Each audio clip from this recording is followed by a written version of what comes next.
The carriage had been moving away from Ashworth Park for 40 minutes when the rain began. It was not a sudden, violent storm, but the steady, heavy weeping of a Berkshire march, the kind of rain that settles into the fields and turns the roads to thick, gray ribbons of mud. Eleanor Voss sat in the dim interior, watching the water blur the glass. She had left the Duke's estate with her papers signed, the practical bargain secured, and the polite fiction of her future entirely intact. She was returning to London. She had done exactly what she was supposed to do. And yet, the only thing she could see in the reflection of the glass was a man standing on the gravel drive, watching her leave. Edmund Ashworth, the Duke's younger brother. A man who had spent 4 days proving to her that he saw every sharp edge of her situation, who had quietly dismantled every obstacle in her path, and who had then stood on the steps of his brother's house and told her he had no standing to ask her to stay. She had not disagreed with him. She had let the carriage door close. She had let the horses turn toward the gate. But there is a difference between doing the practical thing and believing the practical thing is still true. The further the carriage pulled away from Ashworth Park, the more the silence inside it felt like a mistake she was actively choosing to make. The carriage jolted violently, pitching forward as the front wheel caught in a deep rut. The horses whinnied in protest, the driver shouted something lost to the wind, and the heavy vehicle came to a grinding halt. Eleanor braced herself against the velvet seat. She waited for the driver to climb down, for the familiar sounds of a wheel being leveraged out of the mud. But the voice that cut through the sound of the rain did not belong to the driver. It was a voice she would have recognized in a crowded ballroom, in a quiet study, or on a desolate stretch of road in the middle of a storm. Hold the horses. I will see to the door. Eleanor's heart executed a slow, heavy turn in her chest. She did not move as the handle turned and the carriage door pulled open. Edmund stood in the rain, his dark coat entirely soaked through, water dripping from the brim of his hat. He was breathing heavily, his horse stamping impatiently in the mud behind him. He looked at her, framed by the gray afternoon, and for a long moment, neither of them spoke. He had ridden after her. The man who claimed he had no standing had chased a carriage down a ruined road in a freezing storm. Mr. Ashworth? She said it evenly, because a lifetime of training does not vanish simply because the world has tilted on its axis. But her hands, gripping the edge of her cloak, were not entirely steady. I apologize for the interruption, Miss Voss. Your driver informs me the wheel is sunk entirely to the axle. You will not reach the posting inn before nightfall. And you rode out in a storm to deliver this assessment of my travel arrangements? A muscle worked in his jaw. He reached up, pushed the wet brim of his hat back slightly, and met her eyes. There was no polite distance left in him. The quiet, reserved brother who lived in the Duke's shadow had been left somewhere on the gravel drive. I rode out because I stood on those steps and watched you leave, and I realized I had spent my entire life doing what was expected of me, and it had never once felt like a failure until that moment. The rain beat against the roof of the carriage. Eleanor watched him, tracking the water running down his face and the bare, undeniable truth in his posture.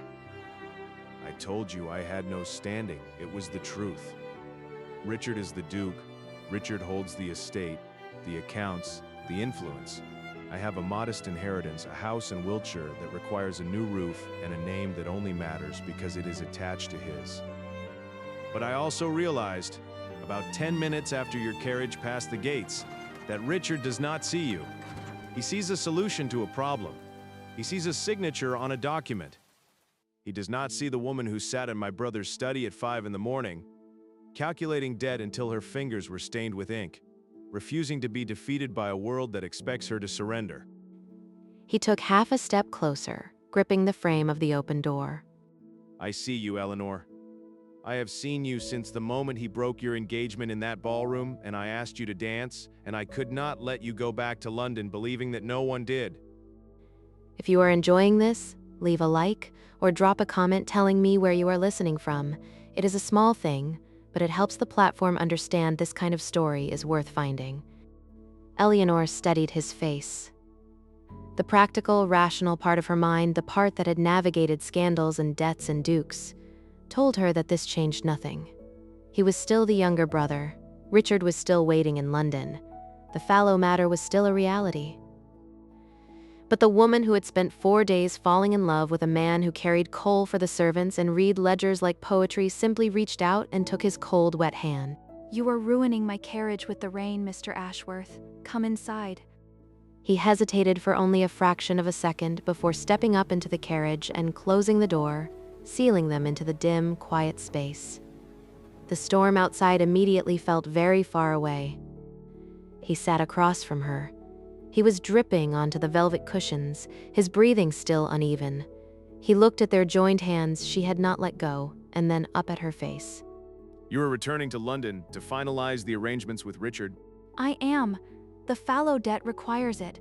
My father's name requires it. And when you arrive? When I arrive, Richard will expect me to resume my place.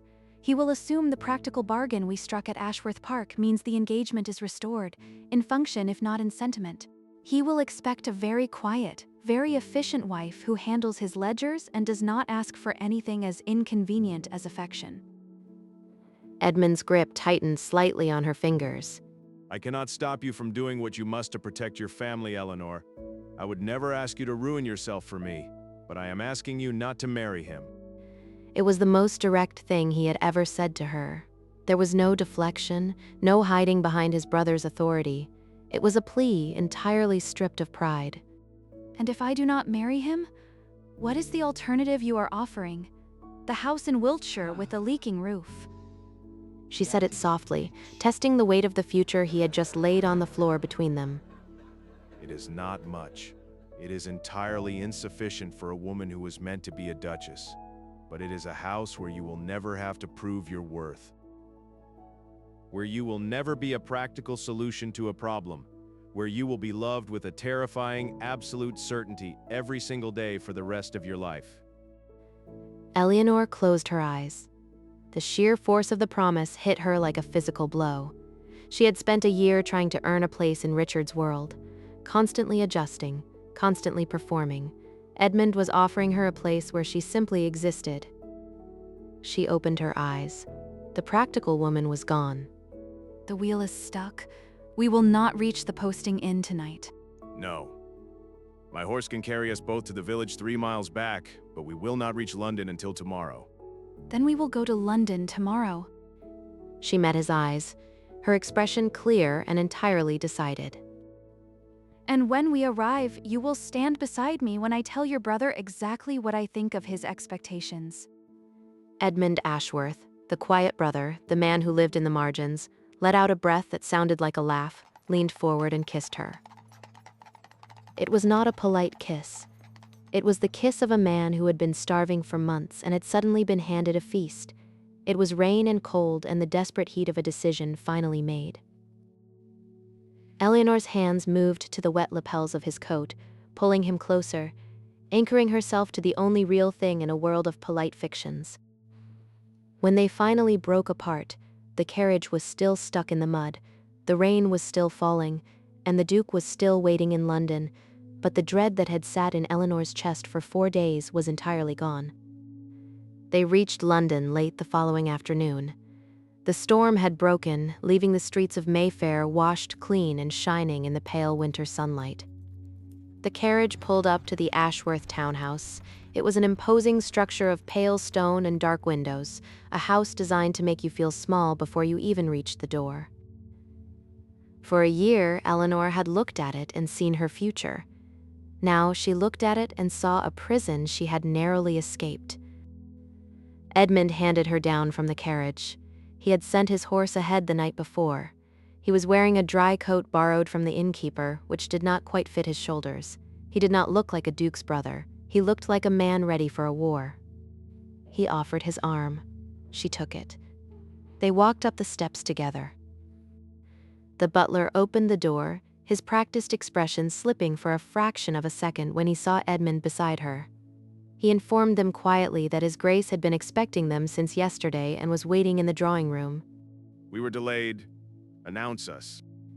They followed the butler down the long, silent hallway.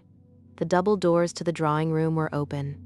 Richard Ashworth, the Duke of Ashworth, was standing by the fireplace, looking at a pocket watch.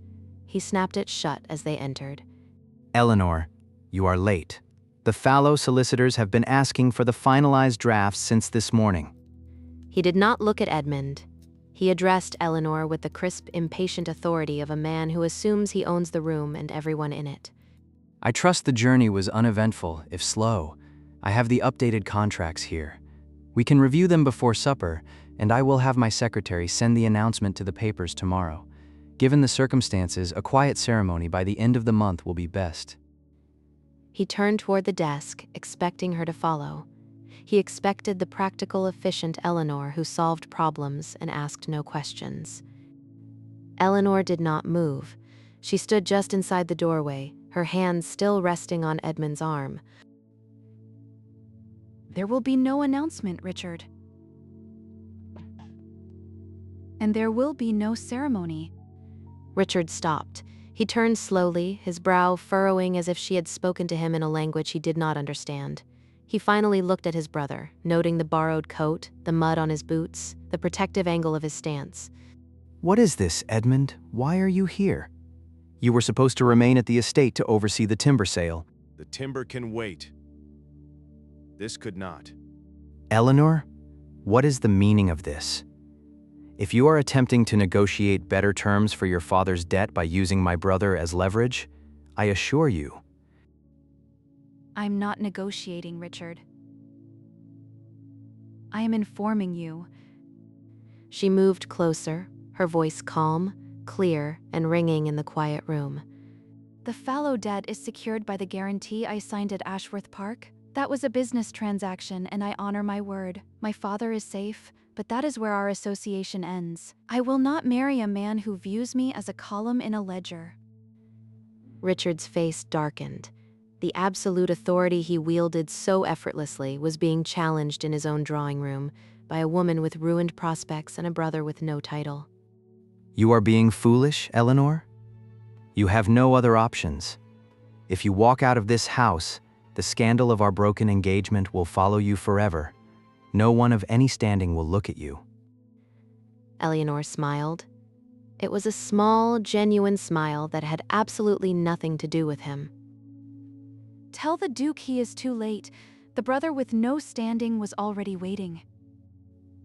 The room went completely silent. Richard stared at her, and then, with dawning, furious comprehension, his eyes snapped to Edmund. You think you can take her from me? With what, Edmund? Your crumbling house in Wiltshire? Your modest allowance? You have nothing to offer a woman like this. You have no standing. Edmund let go of Eleanor's arm and advanced. He did not raise his voice. He did not need to. I have exactly what she needs. I have the ability to look at her and see a woman, not a transaction. I have the capacity to respect her mind rather than just utilize it. And I have a house in Wiltshire that will belong to her entirely, which is more than you could ever offer, because you belong only to this title. Richard closed the distance between them, his hands clenched into fists. For a moment, the civilized veneer of the Duke stripped away, revealing the raw, ugly pride underneath. You are making a mistake. Both of you. The society you think you can ignore will turn its back on you. You will be nothing. Then we will be nothing together. Edmund turned his back on the Duke, a profound, deliberate insult in a society built on deference. He offered his arm to Eleanor again. Shall we go, my love? The term of endearment, spoken so naturally, so fiercely in the center of Richard's drawing room, was the final severance. Eleanor took his arm, feeling the solid, undeniable strength of him beneath the borrowed wool.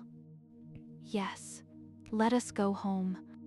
They walked out of the drawing room, down the long hallway, and out the front doors of the Ashworth townhouse. They did not look back. They left the Duke of Ashworth standing in his perfectly appointed room, surrounded by his ledgers and his pride, entirely alone.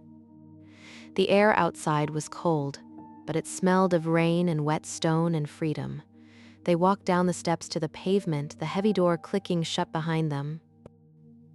Eleanor stopped on the corner of the square and turned up to face the man who had chased her carriage through a storm. A crumbling house in Wiltshire, you said? The roof over the east wing is entirely gone. The gardens are overgrown, it is drafty in the winter. We will need a very good ledger to manage the repairs. I happen to know a woman who is terrifyingly good at ledgers. He pulled her close, right there on the pavement of Mayfair, ignoring the scandalized looks of a passing carriage. There are moments in life where you realize the thing you were desperately trying to hold onto was the very thing pulling you under. Eleanor Voss had spent a year trying to survive a storm she thought she couldn't escape. She had not realized that all she had to do was let go, and someone would be there to catch her. Sometimes, the greatest act of courage is not fighting for the life you